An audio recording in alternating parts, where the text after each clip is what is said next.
Have you ever seen a painting that, like maybe a painting of fur or a pillow or something that looked so real that you felt like you could reach out and touch it?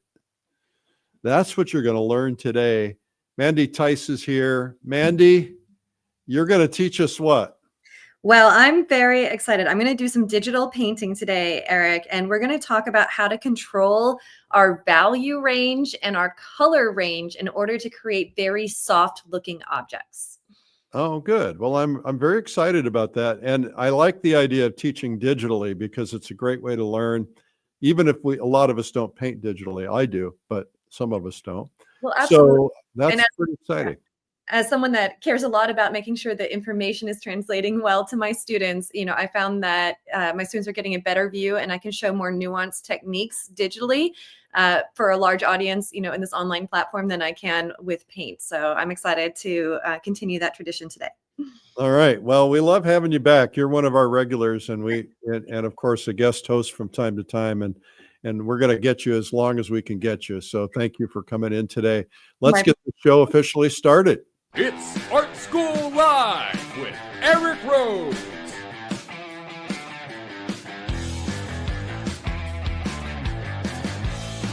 Now, here's your host, Eric Rose.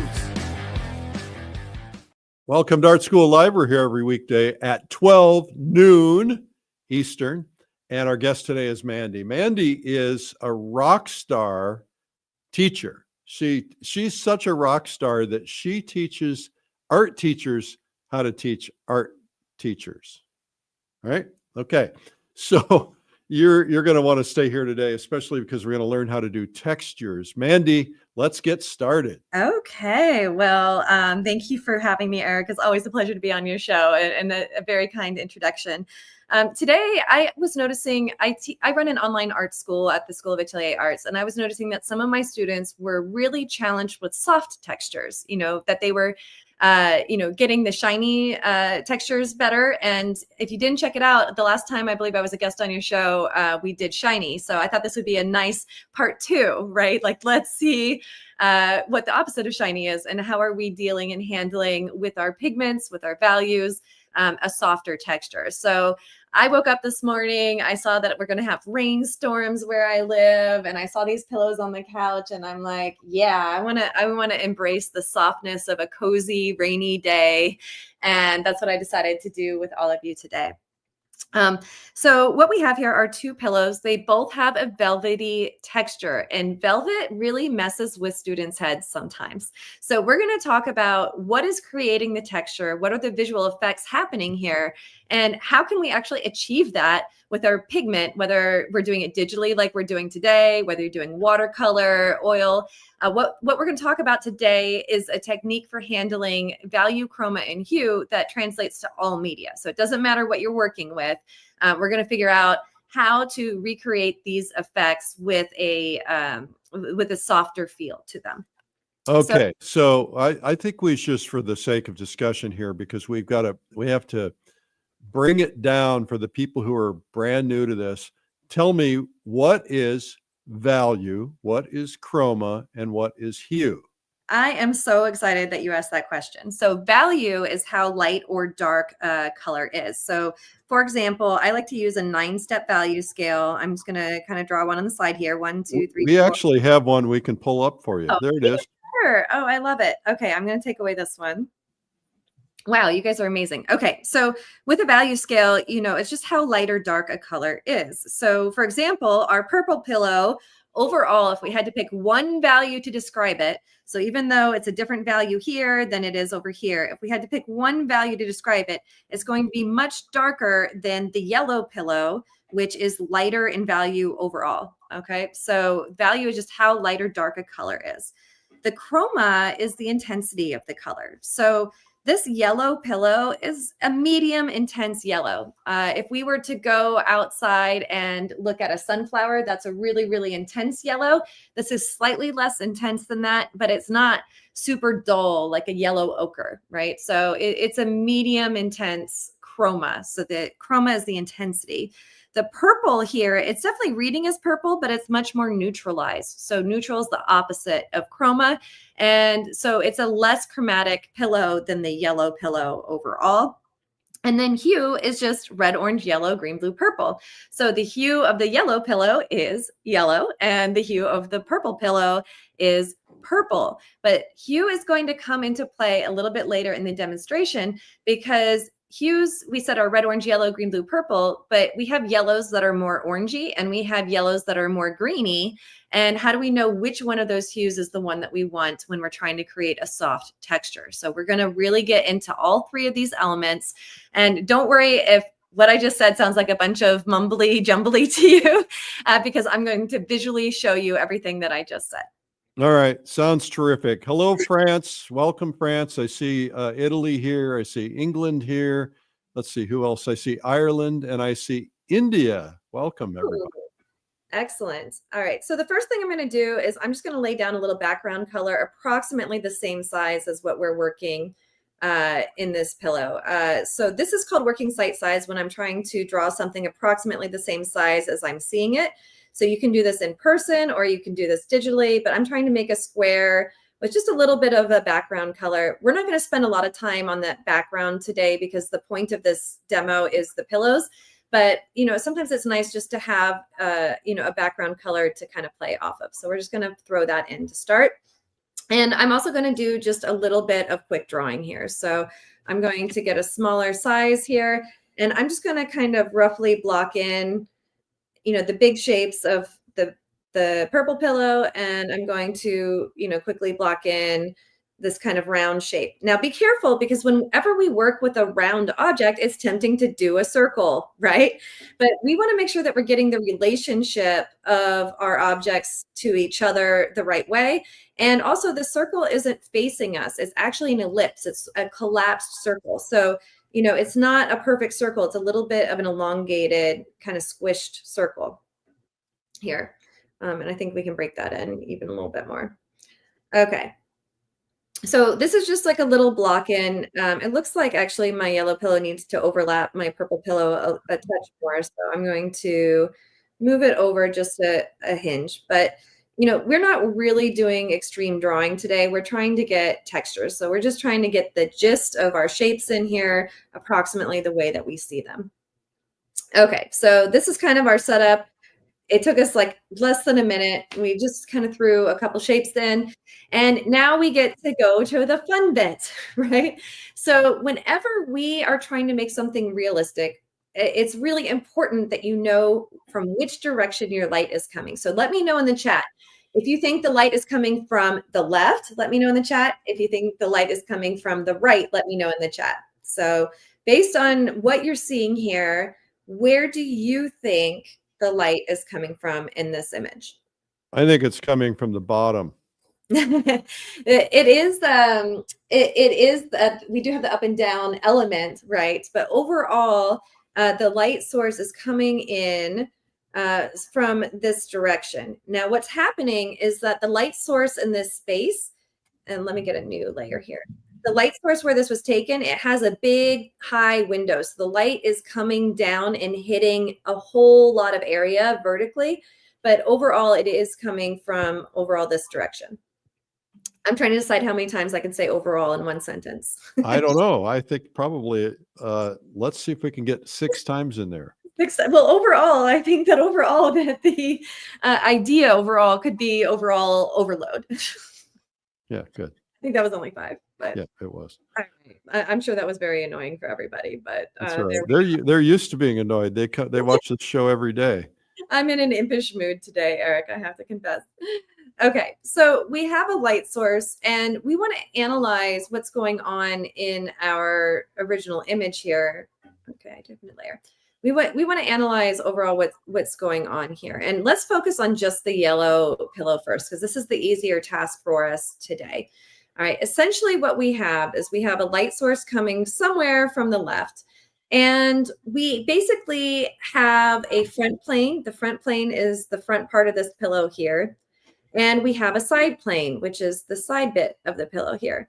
Now, to be fair, the side plane is kind of wrapping around the pillow. So at some point it becomes like, you could argue that number 1 is the side plane and number 2 is actually the top plane by the time it reaches here. But overall, we're going to think of this in 2 planes. We're going to think of this as 1 plane and this as 1 plane. Now, because our light source is coming from the left, this plane on the side, the skinny little half moon shape, is lighter than the front plane. So what we want to do first is to create a base layer that is showing that we understand that this plane is in shadow and that this plane is in light. So what I need are 2 yellows that are different in value, right? I need a darker yellow and a lighter yellow. So I'm going to pull in, you know, kind of a darker shape, and I'm going to separate. Sorry, I need a bigger pencil here. I'm going to draw the separation between the front plane and the side plane here. And I'm going to fill in just with a solid color that represents that this is going to be the shadow side of our pillow.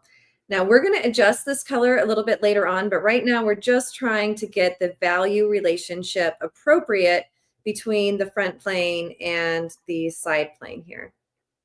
All right, so we have a front plane. I'm going to pull in the side plane as well, and it's making this kind of half moon shape here.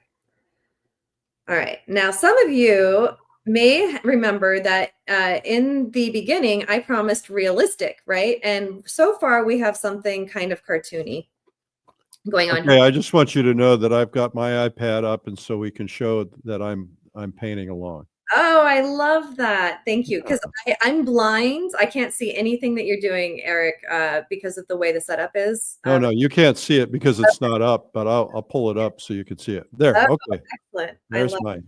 Okay, back to Mandy's. I love it. And I encourage everybody, paint along at home. It's one of the best things that you can do. If you really want to learn, in education world, we call it being in the zone of cognitive development. And actually practicing something as you're learning it, even when it feels a little hard, is one of the best ways to really synthesize that information. So I encourage everybody, even if you just have crayons, like pull them out, find your best match. Okay. Okay, so I'm just kind of cleaning this up a touch, but this feels more like a gold coin so far than it does a pillow. It doesn't feel soft. And so we need to talk about how to make this pillow feel soft. But before we do that, I'm going to go ahead and take the same steps on the purple pillow, which is a little bit different. So if I had to describe the yellow pillow, let me just do a little side drawing here. The yellow pillow is essentially a front plane with a side plane, and it's like a coin shape, right? But our purple pillow overall, even though it has kind of a star shape in it, overall, it's more like a dome, right? Like where the top of the dome is wrapping around on all sides here, all right? And that's going to mean that the light is going to affect it differently. We also have a situation where the purple is dark in value, right? And so even though there's part of the pillow that's receiving light, because what was called the local color is the overall color of the pillow, because it's so dark in value, even where it gets lighter down here in the bottom left area, especially, it's not that big of a value difference. It's not the same value difference that we're getting, say, on the yellow pillow where we have a really big change in value. Instead, it's going to be a subtler change in value. So what I'm going to do is I'm just going to go ahead and pick an overall color, and I'm going to kind of fill, let me make this bigger. I'm going to go a little bit lighter here. All right, so I'm just going to fill in this shape, and then we're going to kind of sculpt this shape as if it were a dome.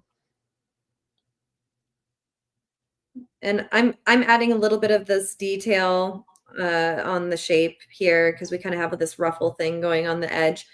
And you know, you're trying to be accurate. You're always trying to make things the most like that you can. Every pass, you get a little bit more like, right? So if you have an opportunity to improve the likeness of a shape, you know, take it. It's fine. This got a little fat in here. I have that problem. Don't talk about my friend that way. All right. So what we have is kind of this shape that we're refining a touch. It got a little fat here, and we're going to tuck it in a touch. Okay. So, oops, what did I do? All right, so we have essentially our shape. I'm getting a little bit of feedback. I don't know if you guys are getting that at home. Let me know in the chat if you are. Nope. Okay, great.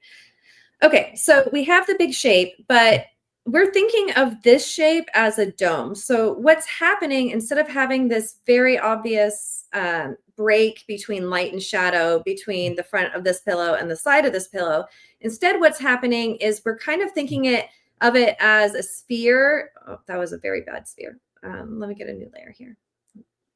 We're kind of thinking of it as a sphere that has been kind of chopped off, right, on the side, like as if we had sliced it like an orange, like cut it in half.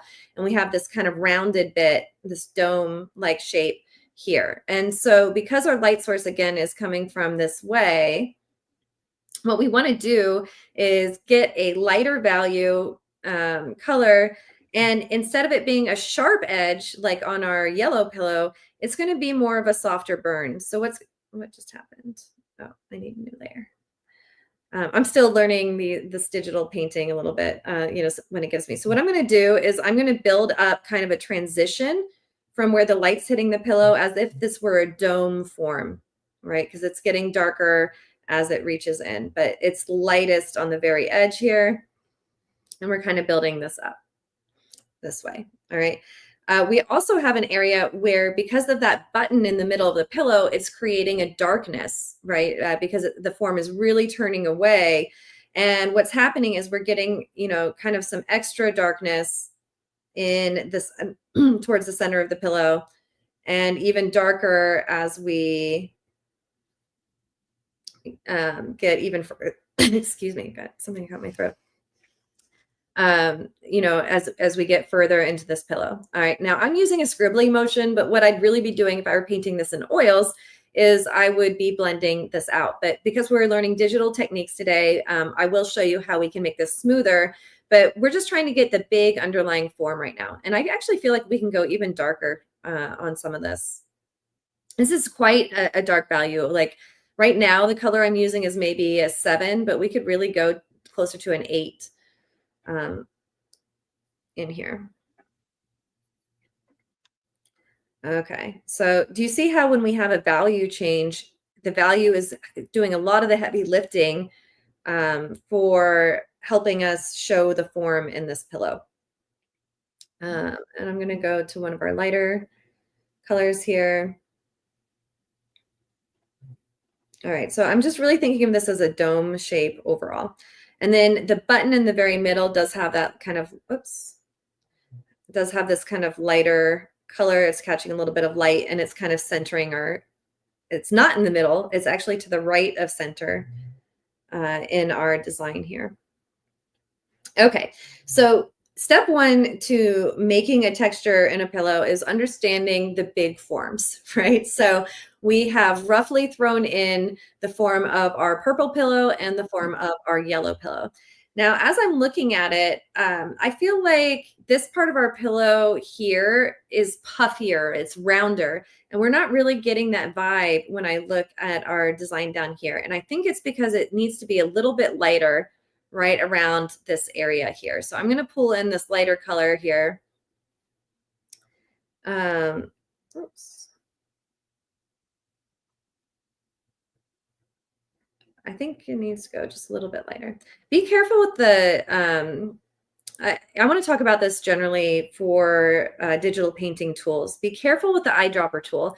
I can't tell you how many students are just, pulling the eyedropper tool and being like, well, I use the eyedropper, it must be the right color. It rarely is the right color. Now, you may have noticed I've been using the eyedropper tool today, but only as a base color. We're going to really adjust our colors as we go, because what happens with the eyedropper tool is that, it's seeing, is it this color? Is it this color? Is it this color? Do you see how many different options within a very small area is like bouncing all over the place, right? So you can get in the right ballpark with it, but you're not going to actually get the accurate color without thinking it through. And that's what we're going to talk about today as well, is really thinking through our colors. Now, we do have a little bit of lightness kind of out here on the edge of this flower design. Oh, that's too dark. So when you're painting digitally, you can do something with transparencies to, blend the colors together. Right now, I'm not using transparencies at all. I'm just working kind of in a overlay with the scribble effect, but we'll talk a little bit about how to get a cleaner effect with digital painting today as well. Okay, so I've been yapping for a while now. I'm still have.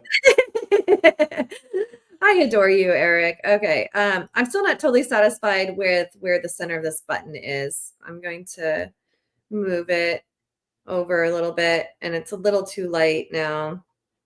And,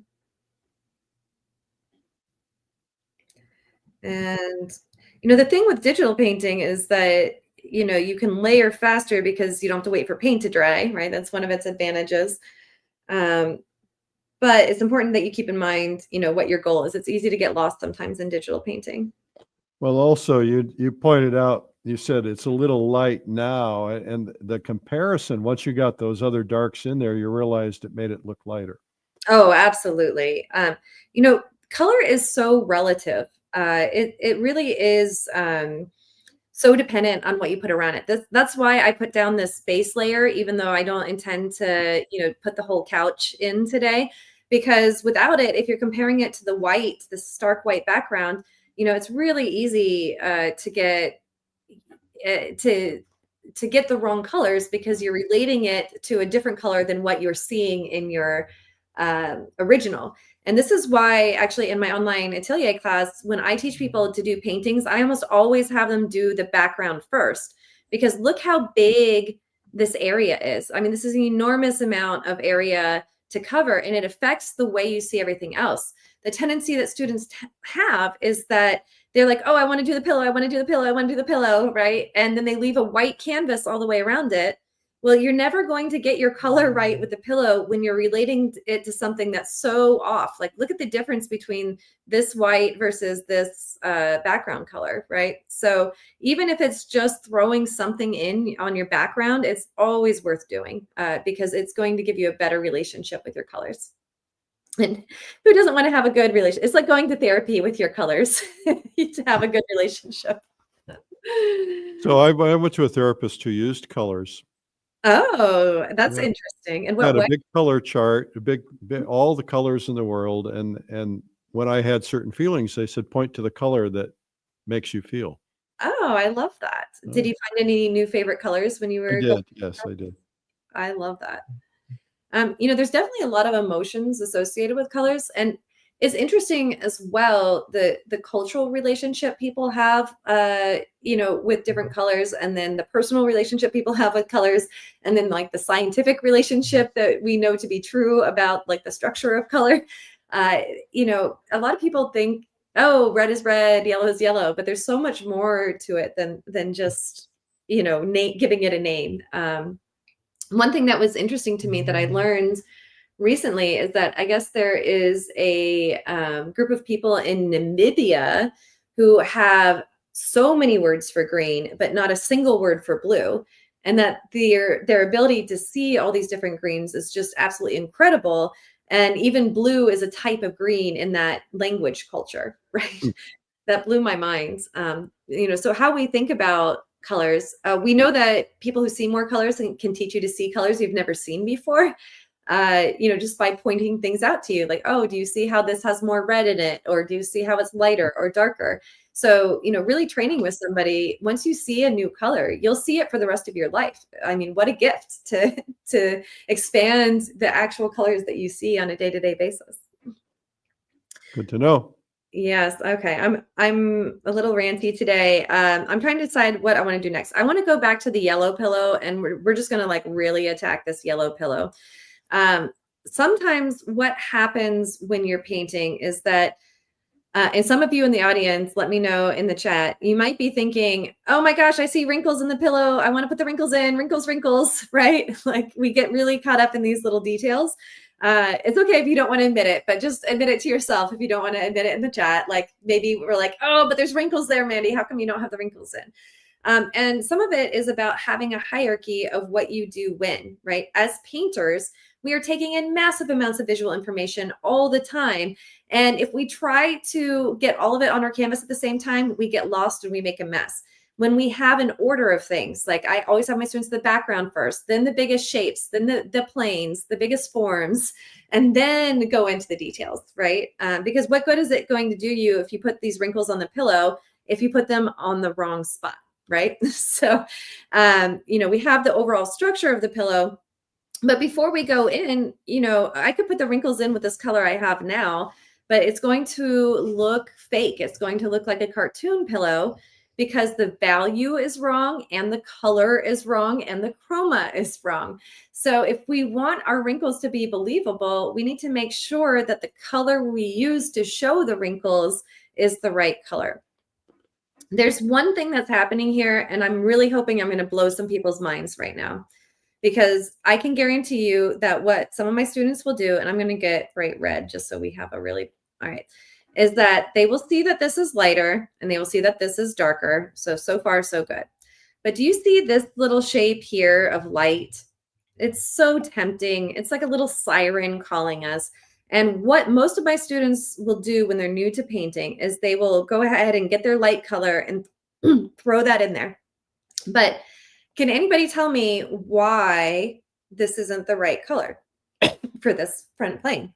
So think about it, put your guesses in the chat, because what happens is that even though that little bit is receiving some light, it's not receiving nearly as much light as the side of the pillow. So if I had to rank most light to least light on the yellow pillow, this is a 1, and maybe this is a 2 up here because it's getting a little darker as it turns away, and maybe it's a 3 where it turns away the most. Maybe this is a 4 in lightness, but there's a big jump between what this part of the pillow is doing and what this part of the pillow is doing. But here's the thing. Okay, well, it's really dark, but it's already on a dark surface over here and it's not feeling light. And the reason it's not feeling light is that there is a chroma change. The reason that this area is feeling light is not because it's that much lighter than what's around it over here, right? It's just barely any lighter in value. But what's making it feel lighter is that it's becoming a more intense yellow. So what I'm going to do is I'm going to take this color. This is where it currently is on my color area. And I'm just going to up the intensity of the color. I'm not changing the value too much. Oh, that was probably, well, maybe it wasn't. We'll find out. That might have been too much. And I'm just going to put this lighter color in, or sorry, a more chromatic yellow. So it's a similar value, but more chromatic.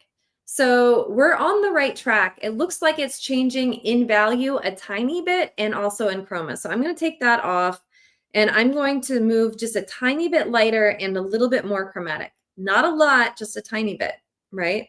There we go.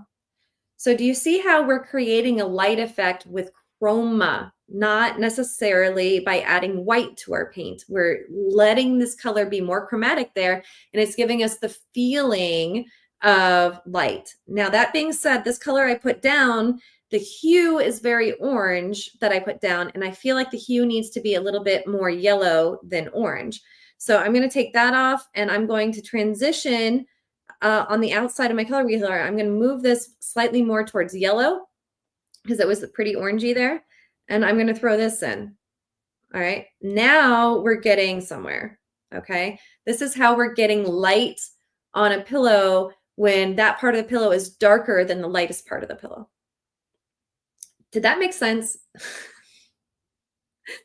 I'm like, let me know in the chat if what I said makes sense. What I'm trying to say is that you can create a light effect with any of the 3 variables of color. And in this case, by changing the chroma and the value a little bit, but mostly the chroma, we're getting the light effect on the dark side of the pillow without killing the hierarchy of the value being darker on that side. Okay, and I'm going to do the same on, well, actually, while I have this color here, we have a little bit more of this color down here is pulling around, you know, because it's a squishy pillow, right? And we're getting this nice velvet texture in part because it's a squishy pillow with a soft light effect. I am going to take my transparency down a little bit just to blend it out a little bit. You know, there's different tools that will blend in Procreate, which is the platform I'm using today, but I just want to get the big idea here down. Okay, so now I'm going to look at the side of the pillow, and I see that on the top it's getting a little bit darker, so I'm going to add just a little bit of this value I have because it is a little bit darker as it turns away from the pillow here. I'm going to soften this edge between the front plane and the back plane a hair, and I'm going to allow it to get a little darker as it tucks under the pillow. Now, the reason I wanted to do this digitally is because we're starting to get into subtler effects now. So for example, so on the yellow pillow, I'm going to take off this layer that I just did, right? This is what we started with. This is our first pass. Do you see how much softer the pillow is getting because we're using the chroma to show the light instead of white? If we use value, it starts to look shiny. When we use chroma to show the light, it keeps that soft velvet texture. So again, this is with, this is without. Okay, so we're going to continue building on this. I'm going to get a new layer because I like to be able to, especially when I'm painting digitally, I love being able to show you where we were, where we're going, where we were, where we're going. So now, you know, we have this really nice light moment right here. I need to bring my opacity up again. We have this really nice light moment here where it's receiving a tiny bit more light than other parts of the pillow. And so again, I'm going to start with, you know, a base color here, and I could just go white. So let's just add, you know, white to it without thinking about chroma. Do you see how our pillow is starting to get shiny when we do that? There's too much value contrast. That's taking away from the fuzziness of the pillow. If instead I go back to that yellow, and instead of adding just white, I shift it a little bit to the cold and just a little bit in value. So we can still change the value some, just not to such an extreme. If we have a big value change, it makes things shiny. If we have a small value change, it makes things feel fuzzy. But we can get the light effect by shifting the hue. In this case, I made the yellow colder. I leaned it a little bit towards green. And by shifting the hue, it's a signal that the light is changing in some way. And now we are getting the effect of this fuzzy pillow because it's no longer shiny. We don't have a big value jump. We're not dependent on value. We used hue, making it a colder yellow, and we kept a chroma in there. We didn't eliminate the chroma by adding white because white neutralizes things. It takes out the chroma. Okay, I see a little bit of a shape issue here as well, and this edge of the pillow is a little bit lighter as well, so I'm just doing a little bit of shaping. And always adjusting, always adjusting. Yes, yes, and there's a little bit of a light catching up here, although this is too yellow for that. That light on the top of the pillow, that kind of ribbing that's happening, it's much more of an orange. So I'm going to shift hue to We're going more to of take an a quick break, Mandy. Oh, absolutely. So just sit tight for just a second. Mandy Theis is our guest today, and we're learning about making textures that you're going to want to reach out and feel. All right. Got a free gift for you guys. Free gift is a free video. It's called 97 Incredible Art Secrets. And it really is good. It's a couple hours of content. Some of the clips from some of the best videos we've created. We've created over 700 in-depth art instruction, professionally produced videos at painttube.tv. So get yours for free. You can get it instantly and watch it on your phone or tablet or screen. Or if you want a DVD, which some people still do, just pay the shipping for that. Just go to 97artsecrets.com/ASL. And I saw some people in the chat talking about Fall Color Week. I'll just mention that. This is something that I started about, I don't know, 15, 17 years ago. I was like, I want to go painting. And I wanted to go painting with some friends. And So I thought, well, why not kill two birds with one stone? Get a lot of friends there. So I did this event. I had 17 people, and we just painted together for a week, and we cooked our meals together, and we hung out at night, and we partied. We had a lot of fun. I was younger then. And anyway, everybody wanted to get invited when they heard about it. So I created a thing called the Publishers Invitational, and I started doing that. And except there was no invitation required. Anybody can come. Well, now I do it 3 times a year. I do one in the spring, one in the fall, and one in the winter. And they are a lot of fun because we paint for a week. It's one price, and everything, including your room, your meals, the painting. We go painting every day, sit up at night. We do music. We do portraits. We do all kinds of things. At Fall Color Week, we do things a little differently because we have each one of these has developed their own traditions. So like Fall Color Week, we have a lot of what we call 5-minute talks. Everybody has things they want to bring. And it's kind of like TED Talks, only about art. And it's kind of fun. So this year we're doing Fall Color Week in a new area. It's in the Midwest. It's 4 hours north of Chicago in Door County, Wisconsin, which is iconically beautiful. It's like Maine in the Midwest, right? Beautiful lighthouses, beautiful rocky shores. It's a pretty incredible place, and the fall color is supposed to be beyond spectacular. So we're doing it. We do have a few seats left. It's September 28th through October 5th, and I'm hosting, and of course we get to paint together every day. We get to know each other, and just come. It's a lot of fun. You'll never regret it. Just go to fallcolorweek.com. Also should mention just a couple of things that are coming up. I've got a thing called Art Business Mastery Day. I did it last January because I wanted to help people have a better year. A lot of people did. So far, it's going well. And then I announced my mastermind group in there, and some of the people in there have killed their goals. They're just crushing it. Anyway, I'm going to do Art Business Mastery Day in November this year so that you can do planning ahead of time. And I've got a bunch of guests who will be announced soon. Just go to artbizmastery.com. It's a one-day event, November 15th. Also coming up is Gouache Live, and that's coming up pretty soon. It's August 23rd. It's a full-day Saturday. It's inexpensive, and got some of the top gouache painters in the world. So join me for Gouache Live. Do not ignore these opportunities. These are so good. You will learn so much. Speaking of learning so much, back to Mandy. Thank you, Eric. Just hearing all those wonderful opportunities, it makes me think of going to the Plein Air Convention this year, and how just being around people painting is such a motivational experience, and how you're learning even when you don't think you're actively learning, just seeing so many people approach their paintings. So any chance you get to join these events, I can't recommend them enough. They're incredible learning experiences. Thank you. Okay, so we don't have a ton of time, so I'm just going to really focus in on this yellow pillow. And one thing that's happening is that we kind of have this ribbed edge on there that's casting a really skinny shadow onto the pillow. So we have some darks that we need to throw in here. So I'm going to start by just getting a root dark and shifting it. I'm looking at where the darkest areas are in the pillow, and I'm seeing that they're shifting just a little bit to a reddier orange and a little bit darker in value. I'm also going to shift my opacity down because I don't want these shadows to be too harsh. And I'm just going to give that a go, kind of where I'm seeing some of these shadowier steps. That's too neutral. We need something a little bit more chromatic, a little bit orangier and less browny.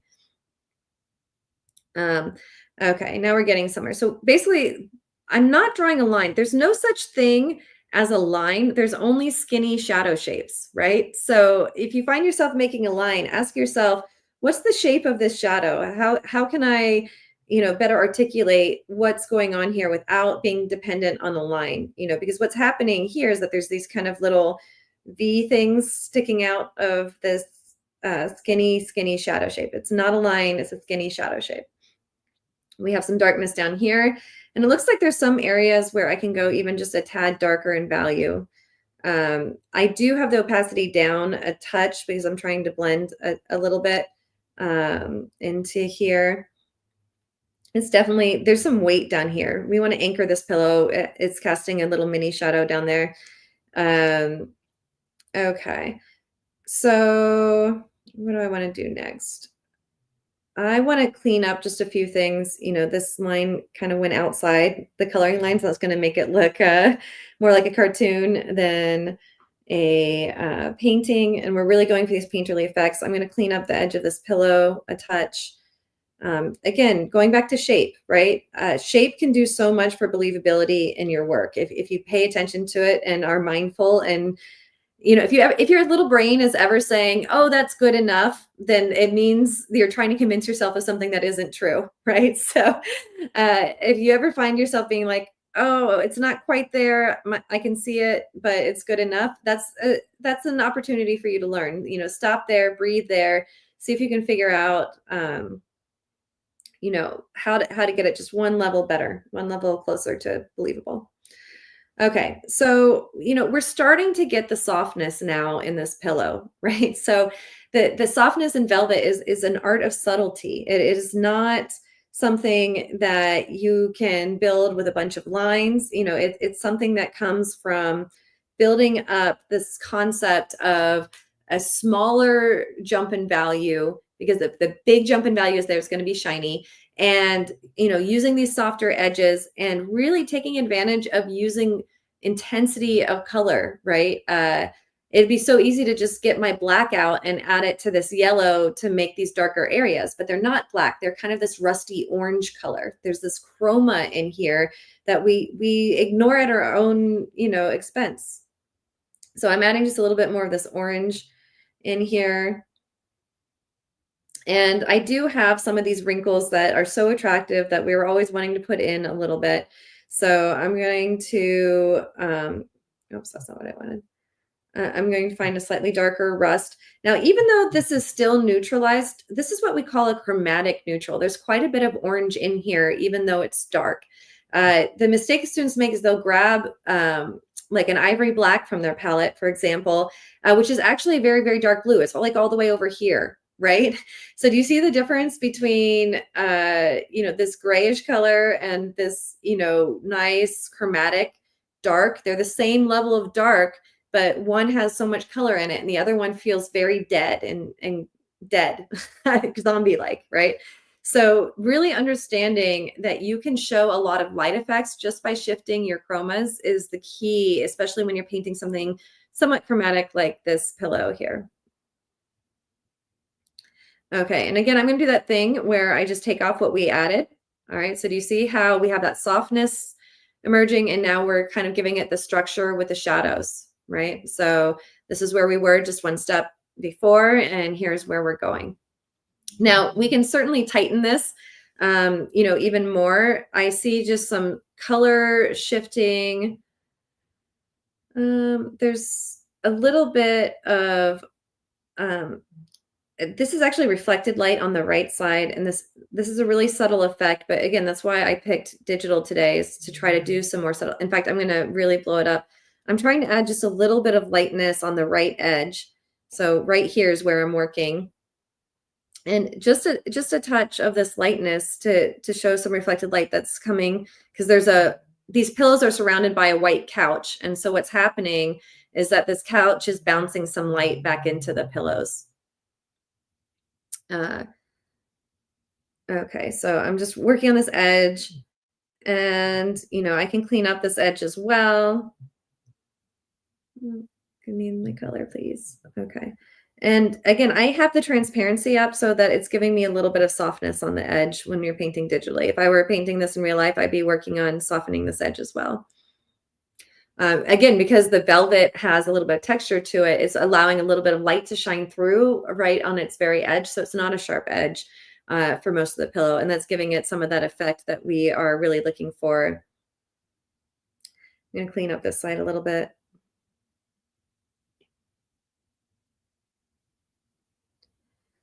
Okay, so we kind of have our pillows a touch out of context because we didn't do the whole couch, but I'm hoping that you can see at this point how we're building the layers, how we're using our chromas in particular. I'm seeing a few shape issues that I want to address, especially because we have some lightness coming along this part of the pillow here. So I'm going to go back to Still a chromatic orange. This is what we were starting to talk about right as we went into all that wonderful upcoming information about events. And, you know, just pulling it around. And again, I'm not drawing a line. I am creating a skinny shape. There's a difference. And this really wraps in tighter here. We have just a little bit of this lightness, again, bouncing in the couch from the very bottom here. Okay, I'm trying to decide if I want to keep picking away at the yellow or if we want to talk a little bit about the purple, because one thing that's happening, this button in the middle got way too light. I moved it and I made it too light. So now I'm obsessing with darkening that. All right, so you know, the yellow pillow, we actually had a fair amount of value range, right, between the side and the darkest areas. The purple, because it's already so dark, has a more compressed value range. We don't see as big of a change in the purple. In fact, you know, I feel like there's too many values. What I'm going to do is called a glaze. So in painting, it's as if you thinned your paint and you had a dry painting underneath and you just kind of darkened everything a little bit. So I'm taking I'm going to take my size up. I'm going to take my transparency down, and I'm just going to make everything darker because there's too much contrast going on in this pillow. You know, it's starting to feel a little shiny. And we may go back and lighten some areas, but I just want to glaze it all down, unify it a little bit. And then, okay, that was too dark of a glaze. I'm going to take that glaze off and make it even more transparent. There we go.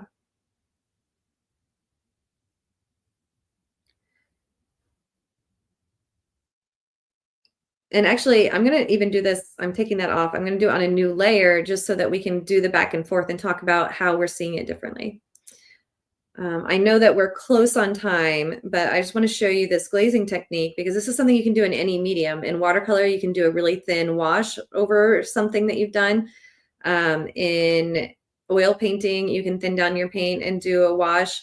In digital painting, you can do it by just diminishing your transparency. Okay, now let's look at this before and after. So here's without it. Do you see how we're just bringing the colors together and that the pillow's feeling less shiny and more soft than it does when we had a higher amount of contrast in here? Okay, so we're really starting to unify the pillow, starting to get that velvety effect. I do feel that we can bring back a little bit. I'm going to go pink. Do you see? I'm shifting hue. I went, the temptation, let me go to my red here for a second. The temptation when you're looking here, is to just add white, right? But there's a hue shift. Purple has a lot of blue in it. And all of a sudden, some of that blue is being taken out as we go to this lighter area. So I hope if you don't take away anything else from today, that the one thing you realize is that you can show light with value, chroma, or hue, or a combination of 2 or 3 of those things. It's not just adding white to your paint that creates form. And sometimes the best choice is actually shifting the hue. In this case, shifting to a little bit more of a pink color here, which is somewhat chromatic. Let me take the PCB down just a touch.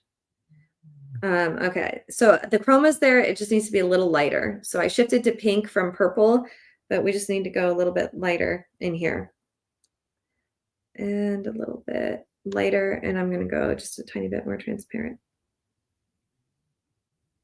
There we go. All right.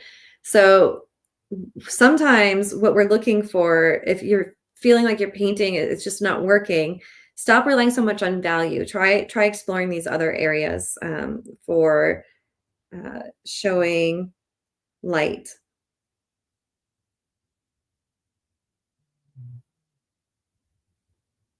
All right, that was a little bit too much. You know, this pillow is interesting too because it has that star shape that we haven't dealt overly much with. But, you know, sometimes we can imply a little bit with a lot. So I'm going to take this darker shape. I'm going to keep the transparency, or sorry, the darker color. And again, this it's not a line in here. I need to go a little skinnier. It's a really skinny shape in here. that's pooling towards the center, and that's not dark enough. Let's pull the opacity up. Oops, what did I just do? Get back here. If you guys have had an aha moment, if there's something that you all of a sudden realized after watching this, put it in the chat. We'd like to hear what you're learning. Always. Always. And also, like, if you have anything that you're like, oh, I've never known how to do this thing. If you have any ideas for future events, what you'd like to learn, I'd love to hear about that as well. Question, did you pick a Pinkerton color, warmer because it was in the light?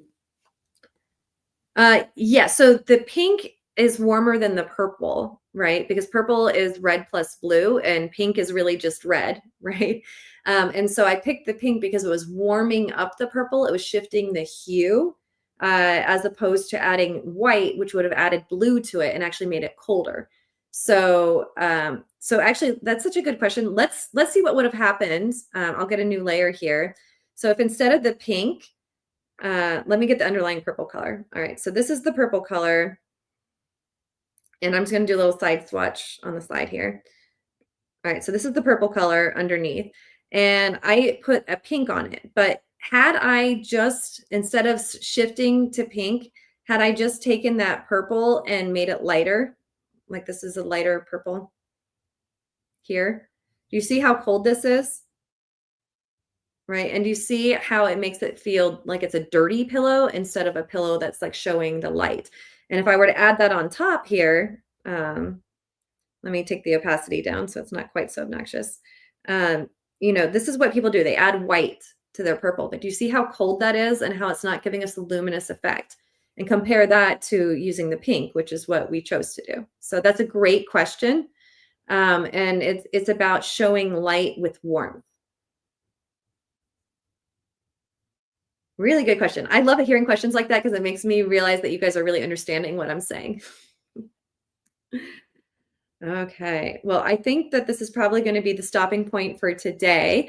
Again, I hope that if you enjoy this lesson, you'll consider joining us on the School of Atelier Arts. I am in the process of redoing the website right now, so I apologize if there's a glitch or two. If you have any problems accessing things, please write me at Mandy at School of Atelier Arts.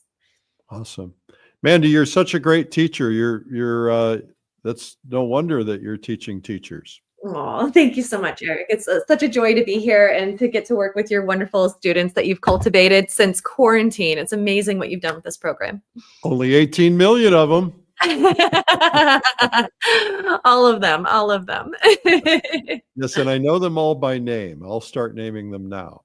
Okay, one. I'll start with A's. Mandy, thank you for tuning in today and helping us out and teaching us about this. I had a couple of epiphany moments, especially when you were talking about adding a little bit more chroma instead of just whitening everything. I thought that was very valuable. Absolutely. So, and I'm working on some rocks right now with some reflected light, so I'm gonna do that. Excellent. Well, I hope you show it to me. I'd love to see. All right. Well, I'm not showing it to anybody yet. You know how that goes. Yes. All right. Yes. Make sure that you guys look in the chat. We've got all of Mandy's information about her school and everything else in there. And we love having you here, Mandy. Thank you again. It's always a pleasure. Thank you, Eric. All right. Well, here we go. I mean, it's just another one bites the dust, and it just seems to go by so quickly. It's fun painting along and participating. And it's fun watching your comments, seeing people from all over the world getting together. You know, this is one thing we have in common. And, you know, we might not agree on a lot of things, but we agree pretty much on our passion for art and our love for learning. And so the one thing that we would love to hear from you is if you have had either an epiphany moment or if you have actually picked up something, learned something, or gotten the courage to go forward with your art, or maybe learned art completely, or learned how to paint in this program, go into the chat and let us know. We want to hear from you. And it's important to us because our whole goal is to teach people how to paint and to overcome that fear. You know, we always hear, I don't have the talent, I can't draw a stick figure. And the reality is it's in there.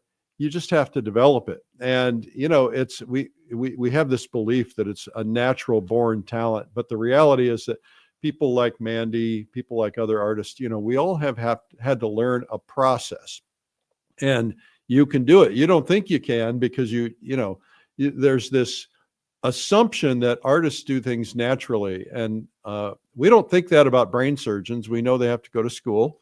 You have to go to school too. That's why we're here. We're teaching you for free every day. If you want to develop and go to the next level, go to somebody like Mandy, to her school, her online school, or you can go to painttube.tv. We have over 700 in-depth, professionally produced art instruction courses, 700 from some of the world's leading artists.